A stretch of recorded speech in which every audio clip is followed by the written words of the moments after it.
지난주 시간에는 요한일서 2장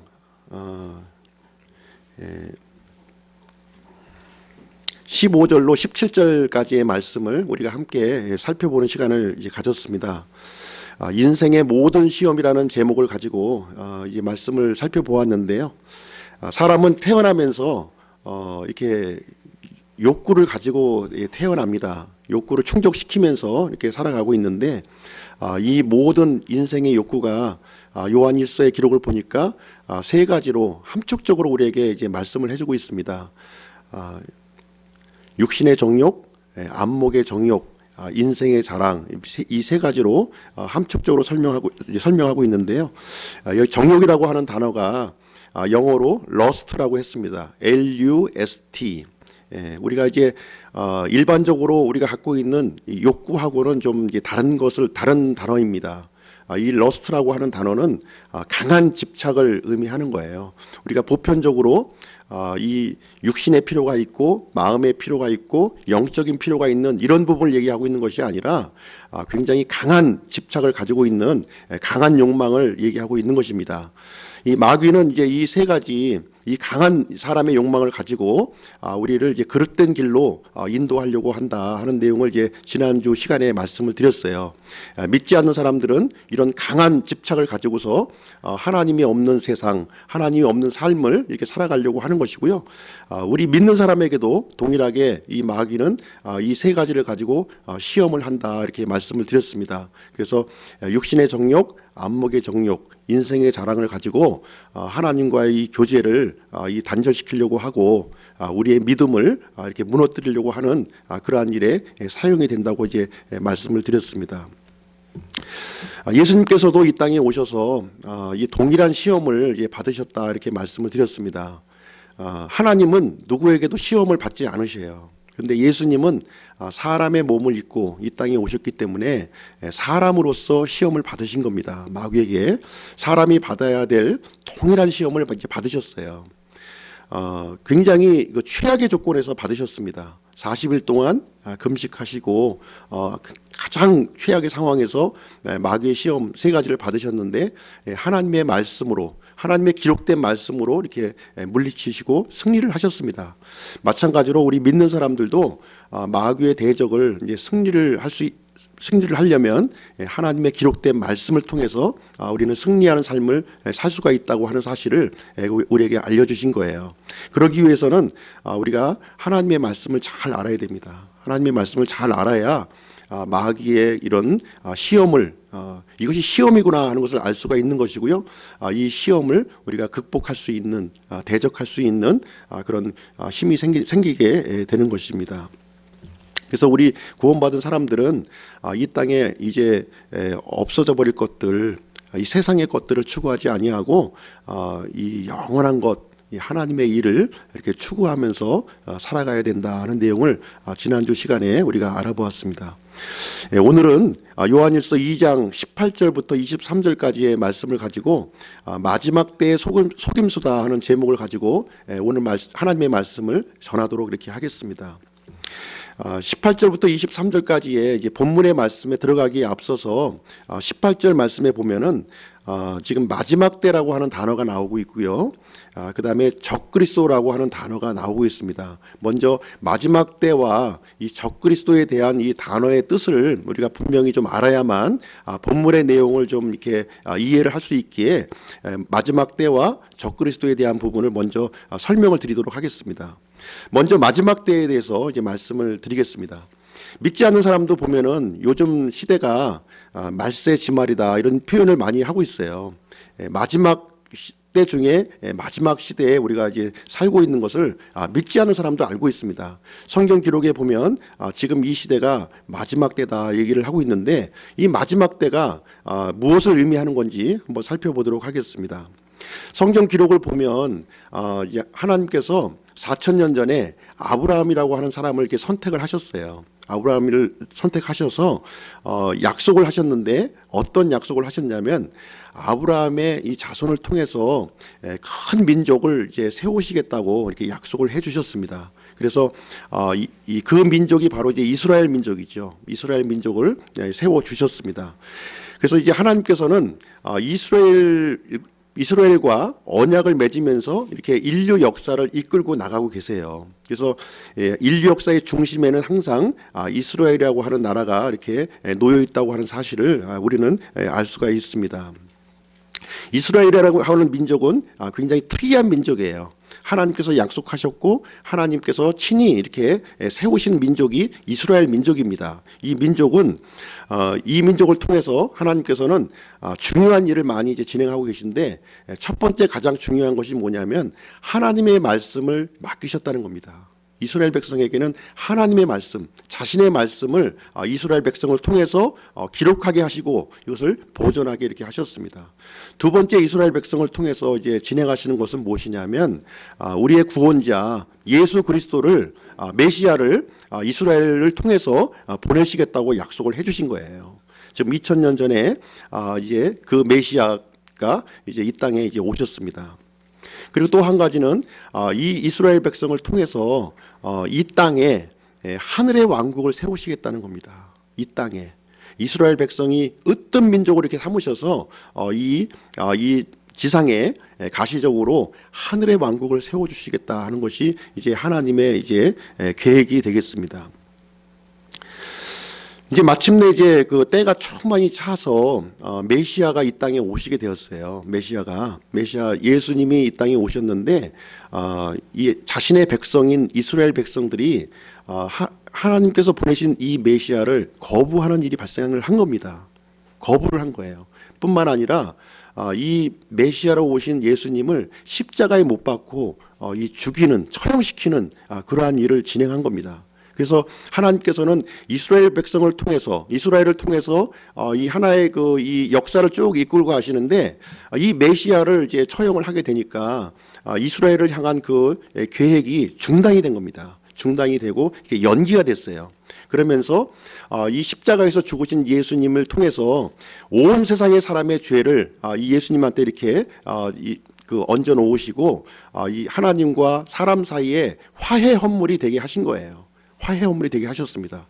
그래서 누구든지 십자가에서 돌아가신 예수님을 나의 구원자, 나의 하나님으로 받아들이기만 하면 하나님의 자녀요, 하나님의 백성이 되는 놀라운 권능을 우리에게 허락을 해주신 것입니다. 그래서 이제 하나님께서는 이스라엘을 향한 이 프로그램을 잠시 중단하시고 새로운 프로그램을 진행하시게 되는데, 바로 이 교회를 통해서 이제 예수 그리스도의 피를 믿는 이 구원받은 사람들을 통해서 새로운 프로그램이 하나님께서 이게 진행하시는 내용이 되겠습니다. 그래서 지금 현재는 이 교회를 향한 하나님의 프로그램이 지금 진행되는 과정에 있구나, 이렇게 이해를 하시면 되겠습니다.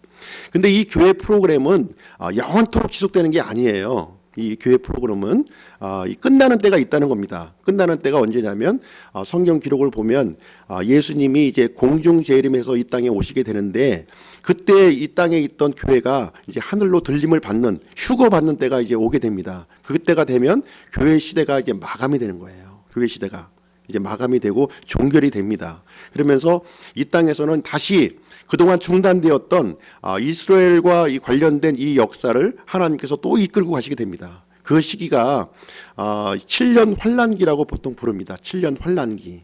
7년 환란기 때에는 이 지금까지 경험하지 못했던, 창세 이후에 경험하지 못했던 엄청난 환란이 이 지구 땅덩어리에 떨어지게 됩니다. 그때서야 비로소 이스라엘 백성들은 바로 이분이 자기들이 십자가에 처형했던 이분이 바로 메시아구나 하는 사실을 이제 받아들이게 되고 전 민족적으로 회심하는 그런 일이 이제 발생을 하게 됩니다. 그러면서 예수님이 이제 7년 후에 지상 재림을 하시게 되는데, 지상 재림하시는 장소가 성경에 보면은 올리브산으로 되어 있습니다.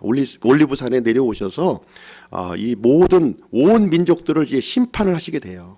믿지 않는 모든 민족들, 그러니까 육체를 입고 이제 살아있는 모든 사람들 중에서 믿지 않는 모든 사람들을 이제 모든 민족들을 이제 심판을 하시게 됩니다. 그리고 믿는 사람, 예수님을 구원자로 받아들인 사람들로만 해서 이제 이 메시아 왕국을 이 땅에 이제 설립을 하시게 됩니다. 지금 보이는 저 팔레스타인 땅에 거기다가 메시아 왕국을 설립하시겠다고 이렇게 약속을 해 주셨습니다.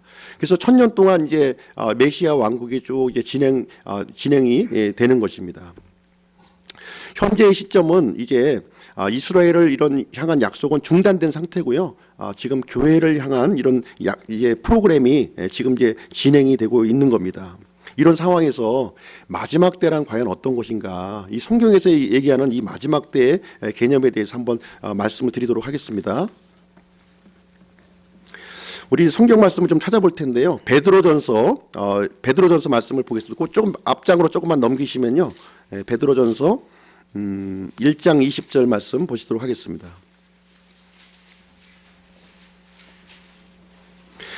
성경에서 마지막 때라고 하는 것은 한 시점을 얘기하는 것이 아니라 일정한 기간을 의미하고 있습니다. 이 마지막 때가 출발점이 있고 종결점이 있다는 말씀이에요. 그 내용을 보시면서 베드로전서 1장 20절 말씀 보시도록 하겠습니다. 1장 20절. 참으로 그분께서는 세상의 창건 이전에 미리 정하여졌으되 이 마지막 때에 너희를 위해 드러나셨으며 이렇게 기록이 되어 있습니다. 여기서 그분께서는 이 누구냐면 바로 예수님을 이제 지칭하고 있는 거예요. 예수님께서는 세상의 창건 이전에 미리 정하여졌습니다. 이 마지막 때에 너희를 위해 이렇게 나타나셨다 이렇게 기록을 하고 있습니다. 이 보이지 않는 하나님께서 보이는 하나님으로 탁 하고 나타나셨을 때가 언제예요? 지금 예수님이 이제 탄생하셨던 그 시점을 얘기하는 것이기 때문에 이 마지막 때의 출발점이 예수님이 사람의 몸을 입고 이 땅에 오셨던 그 시점이 마지막 때의 출발점이구나 하는 사실을 이 말씀을 통해서 알 수가 있는 것입니다. 한 구절 더 살펴보도록 할게요. 그러면 끝나는 시점이 또 있겠죠. 마지막 때의 끝나는 시점. 그걸 한번 보겠습니다. 요한복음 말씀 보겠습니다. 좀 앞으로 더 넘어가셨어요. 요한복음 12장.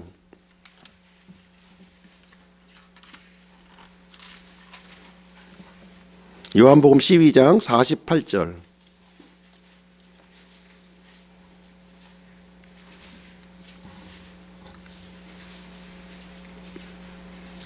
나를 거절하고 내 말들을 받아들이지 아니하는 자에게는 그를 심판하는 이가 있으니 곧 내가 한 말 바로 그 말이 마지막 날에 그를 심판하리라.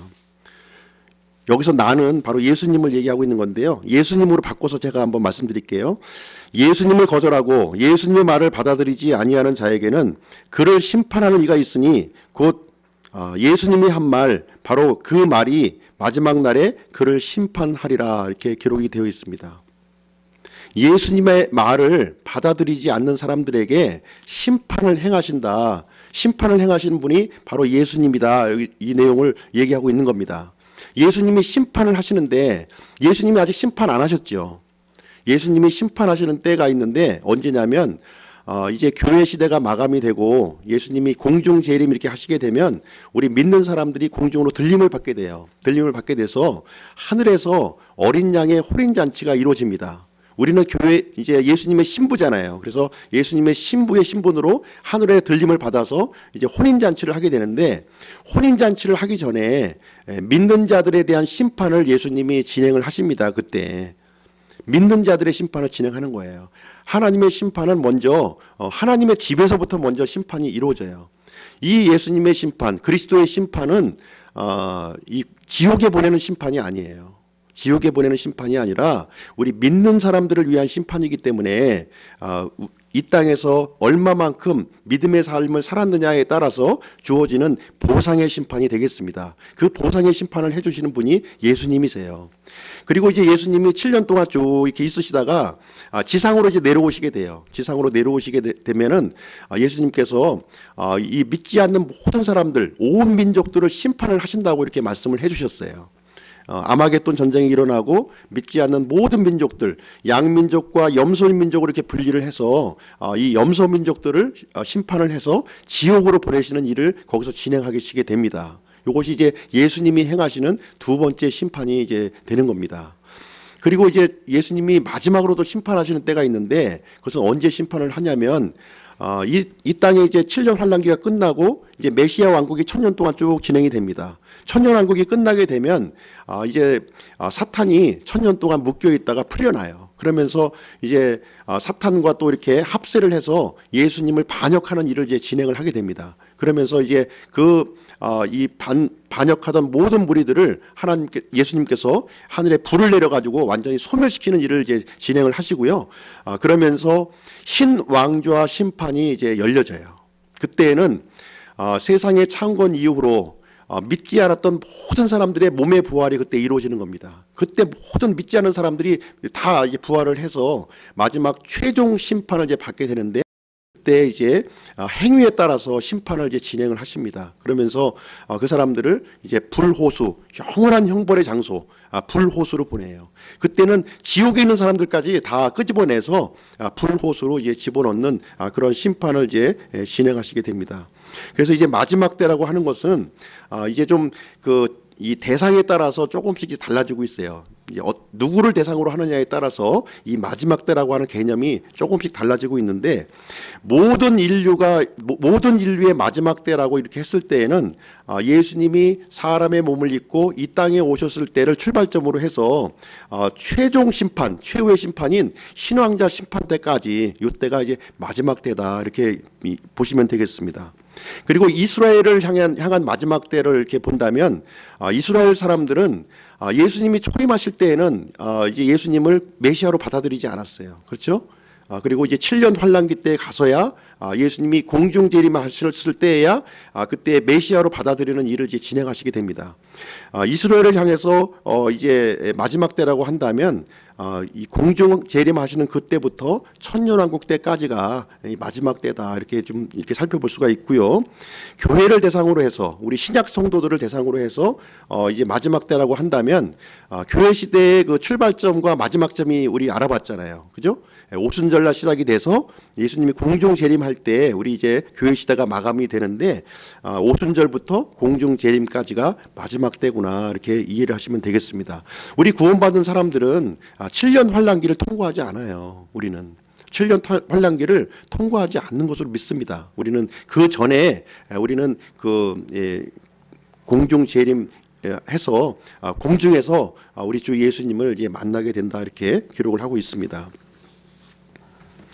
보통 그 다음에는 이제 적그리스도에 대해서 한번 말씀드릴게요. 적그리스도도 이제 같은 이제 맥락에서 우리가 이해를 해야 되는데, 보통 이제 이 적그리스도라고 하는 단어도 보면 많이 이제 오용되고 남용되고 있는 단어가 되겠습니다. 보통 이제 이 적그리스도라고 하는 단어는 이 7년 환란기 때 이제 등장하는 그런 아주 표적과 권능을 가지고 등장하는 존재로 우리가 이해를 하고 있고, 많은 인터넷에서 이렇게 또 나타나고 있습니다. 요한 1서 2장 18절 말씀에 보니까 한번 보시겠습니다. 요한 1서로 한번 돌아오셨어요. 2장 18절 말씀. 어린 자녀들아, 지금은 마지막 때니라. 적그리스도가 오리라 함을 너희가 들은 것 같이 지금도 많은 그리스도가 있나니 이로써 지금이 마지막 때인 줄 우리가 아느니라 이렇게 기록이 되어 있는데요. 여기에 보니까 앞으로 올 적그리스도가 있고 지금 많은 적그리스도가 있다 이렇게 기록을 하고 있습니다. 그러니까 미래에 올 적그리스도가 있고 지금 현재 활동하고 있는 많은 적그리스도가 있다 이렇게 얘기를 하고 있습니다. 여기서 앞으로 올 적그리스도는 7년 환란기 때 등장하는 적그리스도를 얘기하는 거예요. 이 다니엘서에 보면 이 성전에 자기가 이렇게 앉아서 자신을 하나님이라고 이렇게 주장하는 그런 사람이 등장한다고 했는데, 그 시점은 7년 환란기의 시점이에요. 7년 환란기, 그 시점에 등장하는 적그리스도, 그것을 얘기하고 있는 것입니다. 요한계시록 13장에도 이 짐승이 나오는데요. 이 적그리스도 역시 마찬가지로 7년 환란기에 등장하는 적그리스도를 얘기하고 있는 겁니다.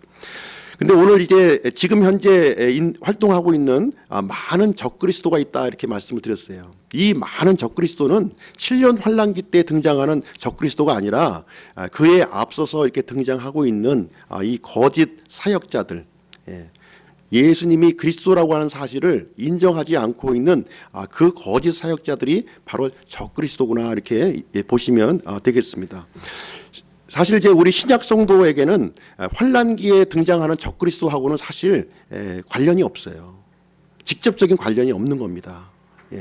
굉장히 그런 부분에 대해서 연구를 많이 하신 분들이 있지만 실제 우리 신약 성도하고는 관련이 없는 그러한 존재인 것이죠. 실질적으로 또 이 적그리스도라고 하는 단어가 요한 서신서에만 등장합니다. 요한 서신서에만 4번 등장하고요. 다른 성경에는 적그리스도라고 하는 단어가 등장하지 않고 있어요. 근데 적그리스도일 것이다 하고 이제 우리가 추론을 해서 이렇게 얘기를 하고 있는 것입니다.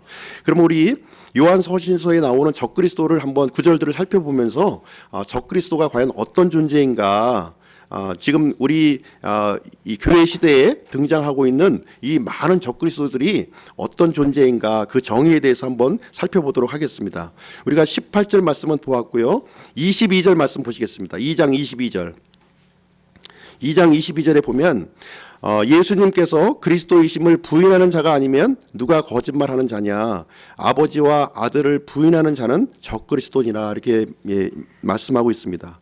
예수님께서 그리스도이심을 부인하는 자, 이 사람들이 적그리스도라는 거예요. 그리고 아버지와 아들을 부인하는 자가 적그리스도다 하고서 적그리스도의 이 정의를 내려주고 있는 것입니다. 그리고 4장 3절 한번 보시겠어요. 4장 3절 뒷장에 보시면 4장 3절 예수 그리스도께서 육체 안에 오신 것을 시인하지 아니하는 영마다 하나님께 속하지 아니하였나니 이것이 적그리스도의 그 영이니라. 그것에 관하여는 그것이 오리라는 말을 너희가 들었거니와 그것이 지금 이미 세상에 있느니라, 이렇게 기록하고 있습니다. 예수님께서 육체 안에 오신 것을 부인하는 영, 그 영이 바로 적그리스도다, 이렇게 표현을 하고 있는 것입니다. 그 마지막으로요, 요한 2서 7절 말씀 보겠습니다. 요한 2서 7절 한 장 더 넘기셔서요. 7절 말씀. 속이는 자들이 세상에 많이 들어왔는데 그들은 예수 그리스도께서 육체 안에 오신 것을 시인하지 않으니라. 이런 자가 속이는 자요 적그리스도니라 하고서 여기서 얘기해 주고 있습니다.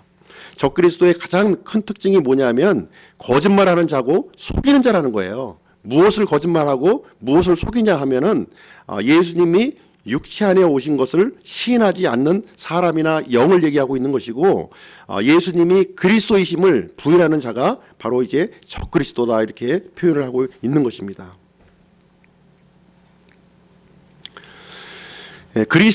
예수님은 이제 그리스도로 이 땅에 오셨어요. 그리스도로. 이 그리스도라고 하는 말도 좀 우리가 좀 이해를 좀 해야 되는데요. 그리스도라고 하는 말은 히브리어로 이제 메시아라는 뜻이에요. 메시아가 오셨다 하는 것이 바로 그리스도랑 같은 말입니다. 그리스어로는 그리스도가 되는 것이고요. 히브리어로는 메시아가 되는 것입니다. 우리말로 얘기하면 구원자가 되는 거예요. 구원자, 그리스도, 메시아, 요 세 단어는 같은 단어예요. 같은 단어. 그래서 이 메시아라고 하는 뜻은 어떤 뜻이 있냐면 기름 부음을 받은 자라는 뜻입니다. 기름 부음을 받은 자. 구약 시대에 보면 세 종류의 사람들에게 이제 기름을 부었어요.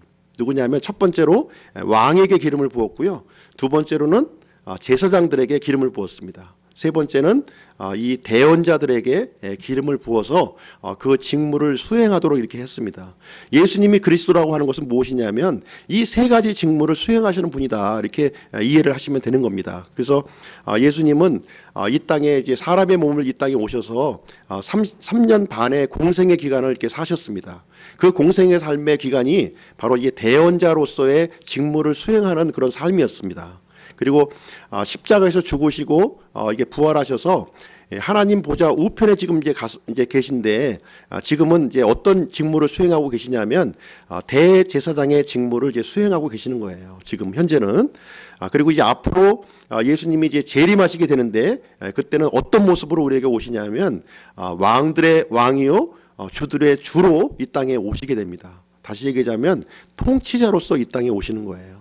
그래서 예수님은 과거에는 대언자로서의 삶을 사셨고, 지금 현재는 대제사장의 직무를 수행하고 계신 것이고, 앞으로 이제 재림하실 때는 통치자의 모습으로 온다. 예수님이 육체의 몸을 입고 오셨던 때처럼 이렇게 나약하고 연약한 모습으로 오시는 것이 아니라 이제 왕으로 오실 때는 두렵고 위험 있는 그런 모습으로 이 땅에 임하신다고 이렇게 말씀하고 있는 것입니다. 예수님은 이제 그리스도임이 이제 성경 기록을 통해서 우리에게 강력하게 증거하고 있음에도 불구하고 이 적그리스도는 예수님이 그리스도이심을 이게 부인한다는 거예요. 아주 간교한 말로 이제 부인을 하고 있습니다. 우리 신약 성경을 중에서 예수님이 그리스도라고 하는 사실을 강력하게 증거하는 구절이 있어요. 그 구절을 한번 우리가 살펴보도록 하겠습니다. 디모데전서 3장 16절 말씀이에요. 좀 앞으로 가셨어요.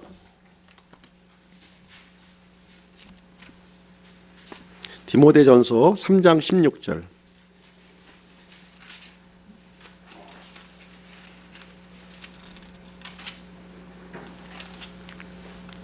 이 말씀은 예수님이 그리스도라고 하는 사실을 가장 강력하게 우리에게 알려주시는 말씀입니다. 선명하게 주시는 말씀이기 때문에 이 말씀을 붙들고 있는 것이 가장 중요합니다.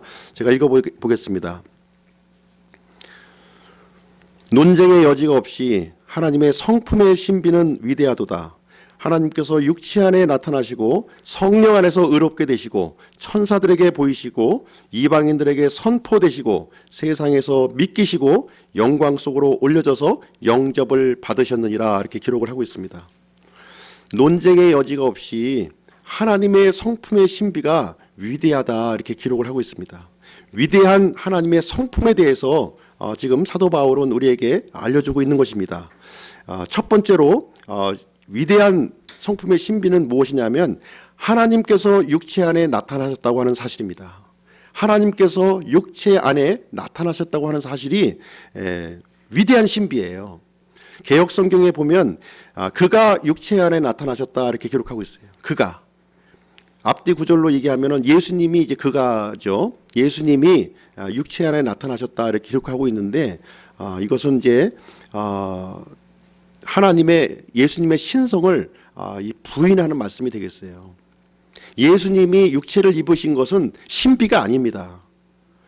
예수님은 이 사람의 그 인성을 이제 나타내는 이 이름이잖아요, 그죠? 예수님이 사람이다 하는 것을 나타내는 이 이름인데, 이 사람이신 예수님이 사람의 몸을 입은 것은 하나도 신비가 아니에요. 이거는 그렇지 않습니까? 예. 마호메트가 사람을 몸을 입고 이 땅에 태어났다, 신비가 아니잖아요. 내가 사람의 몸을 입고 이 땅에 태어난 거 신비가 아닙니다. 하나님이 사람의 몸을 입고 이 땅에 태어난 것이 신비인 겁니다.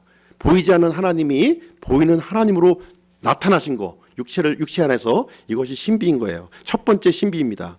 두 번째 신비는 뭐냐면 성령 안에서 의롭게 되었다, 이렇게 말씀하고 있어요. 성령 안에서 의롭게 되었다. 예수님이 성령 안에서 어떻게 의롭게 되었습니까? 예수님은 십자가에서 죽으시고 장사되고 후에 3일 만에 이제 부활하셨어요. 예수님은 죄값을 완전히 단번에 영원히 지불하시고 의로운 모습으로 이제 부활하셨어요. 죄와 사망의 권세를 물리치시고 부활하신 거예요. 그 부활이 하나님의 성품의 신비라고 하는 것입니다. 사람의 몸을 입고 부활하신 거예요, 예수님이. 그래서 그 부활하신 몸을 천사들에게 보이시고 이방인들에게 선포가 되시고 세상에 믿기신 것이 바로 하나님의 위대한 신비라고 우리에게 알려주고 있는 것입니다. 마지막으로 영광 속으로 올려져서 영접을 받으셨다, 이렇게 기록을 하고 있습니다. 이 부활하신 몸을 가지고 이제 하늘 보좌 우편에 가셔서 이 우편에 승천하신 것이 바로 위대한 신비라고 우리에게 알려주시고 있는 겁니다. 예수님은 영으로 이렇게 올라가신 게 아니에요. 사람의 몸을 입고 이 땅에 오셨으며 사람의 몸을 입고 십자가에서 죽으셨으며 사람의 몸을 입고 부활하셨으며 사람의 몸을 입고 하늘 보좌에 승천하신 것입니다. 이 사실이 우리에게 명백하게 예수님이 그리스도이심을 우리에게 알려주는 명확한 구절이라고 이해를 하시면 되겠고요. 적그리스도는 이 명백한 사실을 부인한다고 하는 거예요. 혐오한 말로 부인을 하고 있는데요. 부인하고 있는 예를 제가 한번 들어서 한번 말씀을 드리겠습니다. 그냥 들을 때는 그럴듯해요. 그럴듯한 거예요. 이 말씀 가운데 분명히 쓰지 않으면 그럴 수도 있는가 하면서 넘어가게 되는 겁니다. 어떤 주장을 하냐면 첫 번째로는 예수님은 4대 성인 중 한 사람이다. 인류에 큰 영향력을 끼친 위대한 사람이다. 이렇게 주장을 합니다. 맞는 말이잖아요. 그죠? 맞는 말인 것처럼 보이죠. 예수님은 위대한 사람이었을 뿐만 아니라 하나님이시라는 사실이 빠진 거예요. 우리가 예수님이 하나님이라고 하는 사실을 우리가 믿지 못하면 우리 구원받을 수가 없는 겁니다. 그냥 위대한 사람, 영향력을 끼친 사람, 그런 정도로 끝나서는 안 된다고 하는 사실이에요. 두 번째는 예수님이 침례 요한으로부터 침례를 받으셨는데 그때 그리스도의 영이 이렇게 쫙 들어왔다가 예수님이 십자가에서 죽으실 때 그리스도의 영이 쭉 빠져나갔다, 이렇게 주장하는 거예요. 침례 요한 침례를 받기 전에는 그냥 사람이었을 뿐이고 하나님이 아니셨고 이 침례를 받는 그 순간부터 공생애를 이 사역 기간 동안에만 하나님이셨고 또 십자가에서 죽으신 다음에는 또 이 하나님이 아니셨다, 이런 주장을 하고 있는 겁니다. 아주 간교하게 이제 주장을 하고 있는 거죠. 또 세 번째는 예수님이 부활할 때는 몸이 부활한 게 아니라 영이 부활한 거다, 몸을 안 입으셨다, 이렇게 주장을 하는 겁니다. 예수님이 부활하신 몸을 이렇게 제자들에게 보이시면서 영은 살과 뼈가 없을 때 내 몸을 만져봐라, 살과 뼈가 있다, 이렇게 말씀하시면서 물고기도 잡으시고 빵도 먹으시는 장면을 우리는 보지 않았습니까? 이런 주장을 하는 사람들이 있다는 거예요. 또 어떤 사람은 예수님은 하나님보다는 조금 낮은 등급이다, 아들 하나님이기 때문에 아버지보다는 조금 등급이 낮으신 분이다, 그러나 모든 창조물 중에서는 으뜸가는 존재다, 이렇게 또 주장하는 사람들이 있는 거예요. 이게 들을 때는 뭐 그럴듯하지만 이거 여호와 증인들이 이런 주장을 이제 하고 있는 것입니다. 그리고 이제 그 다음에는 예수님은 실제 사람이 아니라 사실 오신 것은 영체로 오신 것이다. 영체로 오셨기 때문에 지금 이제 십자가에서 이제 고난도 받으시고 이렇게 죽임도 당하셨는데 실질적으로는 고통을 안 느끼시겠다, 이렇게 주장을 또 하는 사람들이 또 있는 거예요. 그리고 예수님은 십자가에서 이렇게 죽으셨기 때문에 구원을 완전하게 이룬 것이 아니라 조금 불완전하게 이루셨다, 실패하신 것이다. 그래서 내가 예수님의 이 구원을 내가 또 완성시키러 왔다, 이렇게 주장한 사람들이 또 있는 거예요. 성경에서 가르치는 예수님은 100% 하나님이시며 100% 사람이신 분으로 오셨어요. 두 가지의 속성을 완벽하게 갖고 계신 분으로 이 땅에 오셨다는 것입니다. 그렇기 때문에 이것이 위대한 신비라고 우리에게 가르쳐 주시는 내용이 되겠습니다. 자, 그럼 오늘 이제 본문의 말씀 한번 보시도록 할게요. 본문의 말씀은 빠른 속도로 이렇게 이런 내용을 기초로 해서 빠른 속도로 진행하도록 하겠습니다. 요한 1서 말씀 돌아오셔서요. 2장 18절. 어린 자녀들아, 지금은 마지막 때니라. 적그리스도가 오리라 함을 너희가 들은 것 같이 지금도 많은 적그리스도가 있나니 이로써 지금이 마지막 때인 줄 우리가 아느니라. 사도 요한은 우리 믿는 그리스도인들에게 엄중한 경고를 지금 하고 있습니다. 지금이 마지막 때라는 겁니다. 배도의 때라고 하는 사실을 우리가 분명하게 알아야 되는 것이고, 지금 도처에 쥐레밭이 이렇게 깔려 있듯이 적그리스도들이 도처에 이렇게 우글우글 많이 있다, 이것을 얘기해주고 있는 것입니다. 구원받았다고 해서 절대로 안심해서는 안 된다는 거예요. 우리를 어떻게 하든지 속이고 거짓말하려고 하는 이런 사악한 존재들이 도처에 지금 있다고 하는 사실입니다. 그래서 안일한 삶을 살아야 될 것이 아니라 위기감을 가지고 우리가 이 믿음의 무장을 하고 살아가야 된다. 세상 믿지 않는 사람과 같이 동일한 세상 방식으로 살아서는 안 된다 하는 사실을 우리에게 엄중하게 요한 서신서를 통해서 우리에게 경고하시고 있는 것이 되겠습니다. 19절 말씀 보겠습니다. 그들이 우리에게서 나가서되 우리에게 속하지 아니하였나니 만일 그들이 우리에게 속하였더라면 분명히 우리와 함께 거하였으리라. 그러나 그들이 나간 것은 그들이 다 우리에게 속하지 아니하였음을 나타내려 함이라. 이렇게 기록이 되어 있습니다. 이 말씀을 잘못되게 적용하시는 분들이 굉장히 많이 있어요.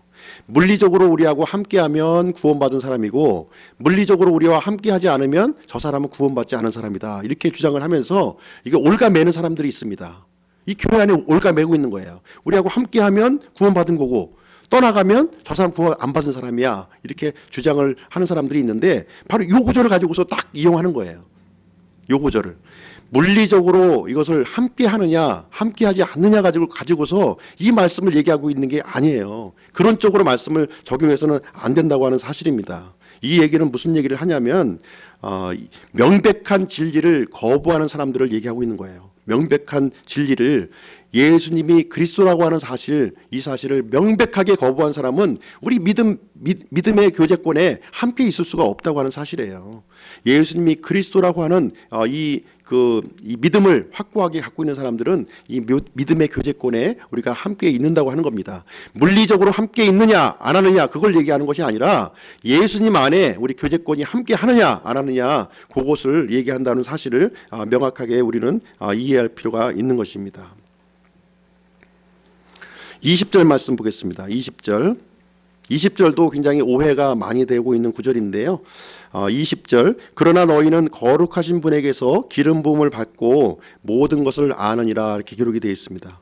여기서 거룩하신 분은 누굴 얘기하냐면 예수님을 얘기하는 겁니다. 예수님에게서 기름 부음을 받고 성령님을 받으면 모든 것을 안다, 이렇게 기록이 되어 있습니다. 27절 말씀 한번 보시죠. 쭉 밑으로 내려가셔서 27절. 그러나 너희가 그분에게서 받은 기름 부음이 너희 속에 거함으로 아무도 너희를 가르칠 필요가 없고 바로 그 기름 부음이 너희에게 모든 것을 가르치며 또 그것이 진리요 거짓이 아닌즉 그것이 너희를 가르친 대로 너희는 그분 안에 거할지니라, 이렇게 기록이 되어 있습니다. 요 구절만 딱 떼가지고서 이렇게 보게 되면 굉장히 오해하기 쉬운 구절이에요. 우리가 구원받았을 때 성령님이 우리 안에 내주하시는 일이 발생하게 되죠. 이 성령님이 내주하게 되면 이 성령님이 모든 것을 가르쳐 준다는 거예요. 그러니까 아무도 가르칠 필요가 없다는 거예요. 그 성령님한테 모든 것을 물어보고 이렇게 하면 다 알려주신다는 겁니다. 이 구절을 가지고 이렇게 그렇게 주장하는 사람들이 있다고 하는 사실이에요.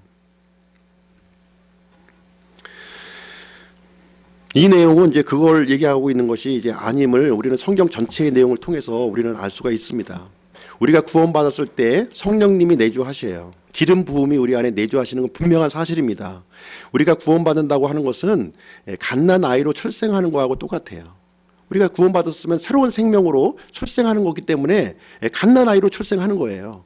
갓난 아이로 처음 출생하자마자 얘가 엄마 뱃속에서 딱 태어나자마자 엄마, 아빠 이러면 이상하잖아요. 가르쳐주지도 않았는데 어떻게 엄마 아빠 할 수가 있어요? 엄마 아빠를 언제쯤 알게 됩니까? 이제 어느 정도 이제 성장하고 이렇게 의식이 이렇게 들어오면서 아, 이분이 엄마구나, 이분이 아빠구나, 이런 인식이 탁 들어오게 되면 그 다음부터 이 갓난아이한테 이분이 엄마야, 이분이 아빠야 가르쳐줄 필요가 있습니까, 없습니까? 이제는 가르쳐줄 필요가 없잖아요. 이제 엄마고 아빠고 내가 분명하게 확신을 했는데, 우리 구원받는 것도 마찬가지라는 거예요. 우리가 구원받고 성령 하나님이 우리 안에 내주하게 되면서 새로운 신분으로 우리가 출생을 했어요. 출생하자마자 분명하게 확신을 가질 수가 없다는 겁니다. 이제 예수님이 그리스도가 되시고 하나님이 되시다는 사실을 명확하게 성령 하나님이 우리 안에서 증거를 해주셔요. 증거를 해주십니다. 하나님의 말씀을 통해서 알려주시고 성령님께서 친히 우리 속에서 예수님이 그리스도라고 하는 사실을 분명하게 확신을 주었을 때에는 그 다음부터는 누구에게도 가르침을 받을 필요가 없다고 하는 사실이에요. 예수님이 그리스도라고 하는 사실을 아무도 가르칠 필요가 없다는 거예요. 다 안다고 하는 사실입니다. 내 출생이 누구인지, 내 육신의 출생이 누구인지 분명하게 아는 것처럼 내 영적인 출생에 대해서도 분명하게 확신을 할 수 있다고 하는 사실, 이 사실을 우리에게 알려주고 있는 것입니다. 그래서 우리 구원받은 사람은 성령 하나님이 있으니까 아무것도 가르칠 필요가 없다고 하는 것은 이것은 거짓교리예요. 잘못된 가르침입니다. 그렇게 되게 되면 오히려 이 폐쇄적인 신앙을 갖게 되고요, 잘못된 곳으로 이제 빠져들기가 굉장히 쉬워집니다. 우리는 보편적인 진리를 수용할 줄 알아야 돼요. 그래서 먼저 믿은 사람을 통해서 하나님의 말씀을 배우고 또 그 가르침 안에 거하는 것이 대단히 중요하다고 하는 사실입니다. 그리고 예수님께서도 이제 부활하시고 승천하시면서 우리 그 지역교회를 위해서 선물을 주셨어요. 선물을 주셨는데 한번 그 내용을 말씀을 한번 찾아보도록 하겠습니다. 에베소서 말씀입니다. 에베소서 에베소서 4장 11절 12절 말씀입니다. 에베소서 4장 11절 12절. 그분께서 더러는 사도로, 더러는 대언자로, 더러는 복음 전도자로, 더러는 목사 겸 교사로 주셨으니 이것은 성도들을 완전하게 하고 섬기는 일을 하게 하며 그리스도의 몸을 세우게 하려 하심이라. 이렇게 기록이 되어 있습니다. 예수님께서 지역교회를 위해서 사도와 대언자와 복음 전도자, 목사 겸 교사를 이렇게 선물로 주셨다고 이렇게 기록을 하고 있어요.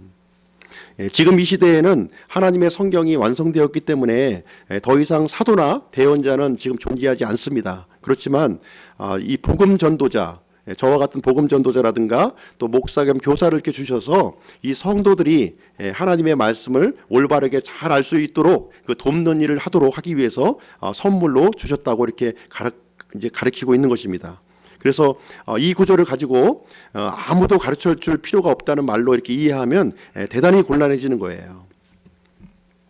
그럼 다시 요한일서로 와서 보시겠습니다. 요한일서 2장 21절.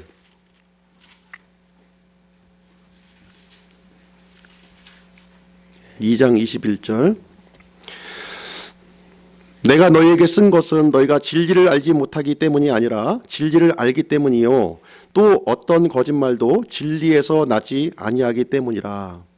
내가 너희에게 쓴 것은 하고 요한 1서에서는 계속 반복되는 구절입니다. 요한 1서를 쓰는 목적에 대해서 계속 반복적으로 상기시켜주는 이런 표현이 되겠습니다. 사도 요한이 요한 1서를 기록한 목적이 뭐냐, 이 글을 쓴 목적이 뭐냐, 그 내용은 너희가 진리를 알지 못하기 때문이 아니라 진리를 알고 있기 때문에 이 내용을 쓰고 있다고 지금 얘기를 하고 있는 것입니다.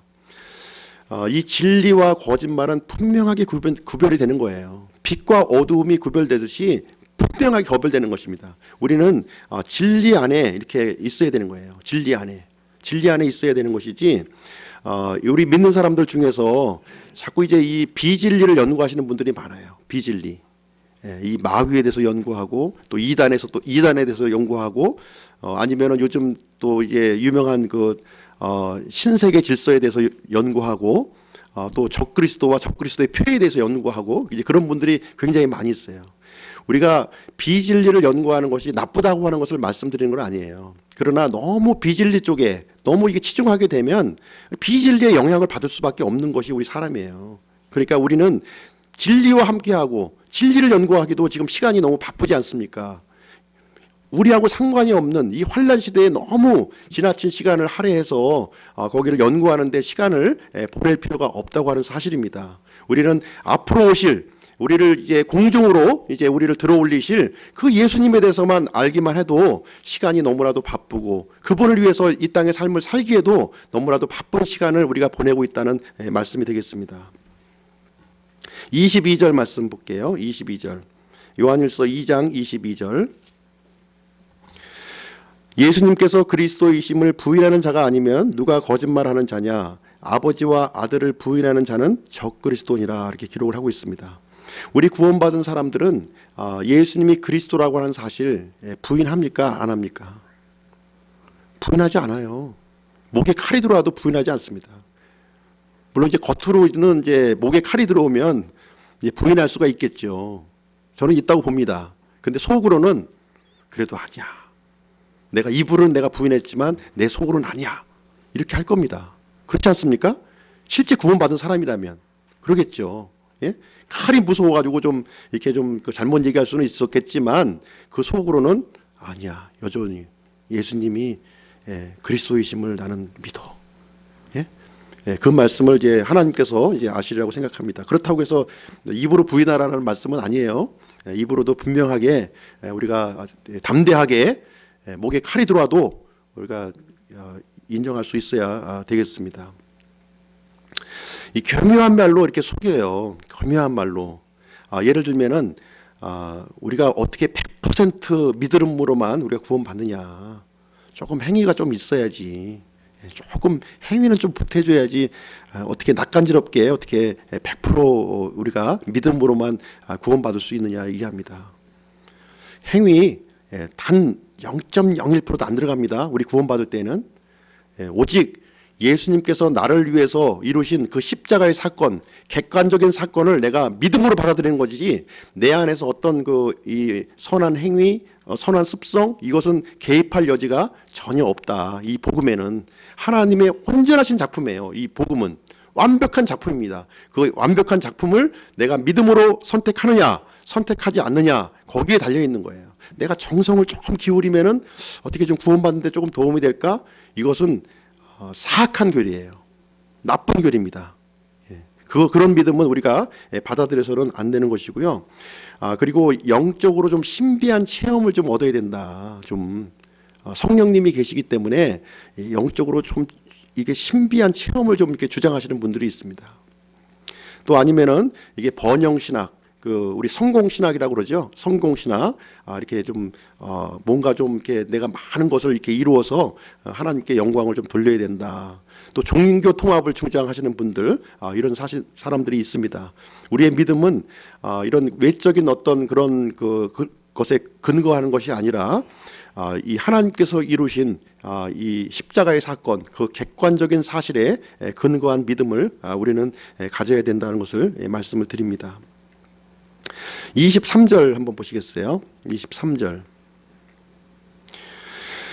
누구든지 아들을 부인하는 자에게는 곧 그에게는 아버지가 없되 아들을 인정하는 자에게는 아버지도 있느니라 이렇게 기록하고 있습니다. 예수님과 하나님은 불가분의 관계예요. 떼어놓을 수가 없습니다. 예수님이 곧 하나님이시고 하나님이 곧 예수님이세요. 아버지 따로 아들 따로 생각하면 절대로 안 돼요. 근데 그 중에는 아버지 따로 아들 따로 믿어야 된다 이렇게 주장하시는 분들이 있는 거예요. 아버지 따로 아들 따로. 예수님은 믿지 않는데 나는 하나님을 믿는다 이렇게 주장하시는 분들이 있어요. 예수님은 조금 그런데 난 하나님 믿어 이러신 분들, 이런 분들이 굉장히 간교한 겁니다. 말 표현이. 성경에서 우리에게 가르쳐 주시는 것은 보이지 않는 하나님을 믿으려면 어떻게 믿느냐, 믿을 수가 없다는 거예요. 그래서 보이는 하나님을 우리에게 보내주신 것입니다. 그래서 보이는 하나님을 통해서 보이지 않는 하나님을 우리가 섬길 수 있도록 아들 하나님을 우리가 이 땅에 보내주신 거예요. 순서가 아들 하나님을 먼저 알고 보이지 않는 하나님을 이제 아는 겁니다. 보이지 않는 하나님을 알고 아들 하나님을 부인한다면 그것은 이제 잘못된 교리요 거짓 그리스도의 적그리스도의 가르침이다 하는 것을 얘기하고 있는 것입니다. 누구든지 이 아들을 부인한다면 아들 대신 예수님을 부인하는 사람이 있다면 이 가짜입니다. 딱 간파하셔야 돼요. 아들 하나님 부인하면 가짜예요. 성령 하나님이 부각이 되고 성령 하나님이 부각되면 안 돼요. 성령 하나님 눈에 보입니까? 안 보이잖아요. 근데 성령 하나님 지금 이 성령 하나님의 시대이기 때문에 성령 하나님을 섬겨야 된다. 성령 하나님께 찬양을 드려야 된다 하는 사람들이 굉장히 많이 있습니다.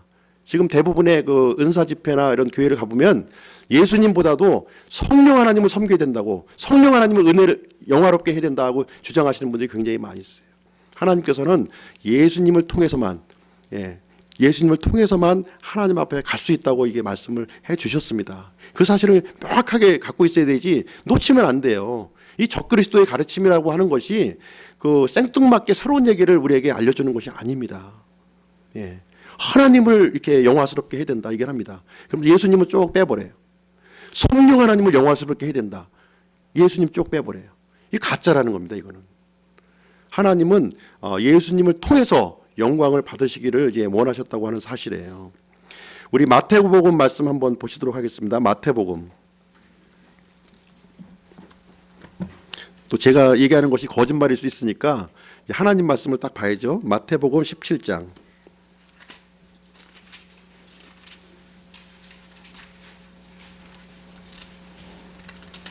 17장 5절.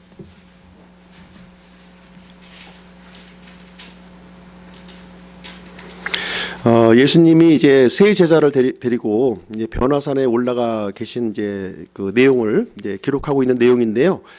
여기 17장 5절에 보면 이렇게 되어 있습니다.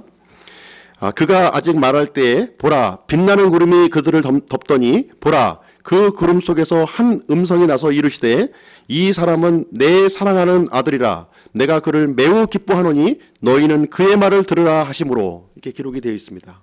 하늘에서의 음성이 누구의 음성입니까? 하나님의 음성이시죠. 하나님의 음성이 이제 어떻게 얘기를 하고 있습니까? 내 사람은 내 사랑하는 아들이라, 예수님 보고 하시는 말씀이에요. 내가 그를 매우 기뻐하노니 너희는 그의 말을 들으라 그랬습니다. 이제 우리는 예수님의 말을 들음으로 인해서 하나님을 믿을 수가 있는 것이고 하나님을 기쁘시게 할 수 있는 그런 존재가 되었다는 겁니다. 이제 하나님께서 이제 보이는 하나님을 이 땅에 보내시고, 이 보이는 하나님 예수님을 통한 이 말을 들음으로 인해서 우리가 하나님을 섬길 수 있는 그런 길을 마련을 해 주신 것입니다. 디모데전서 2장 5절에도 보면 한 하나님이 계시고 하나님과 사람들 사이에 한 중재자가 계시니 곧 사람이신 그리스도 예수님이라 이렇게 기록을 하고 있습니다.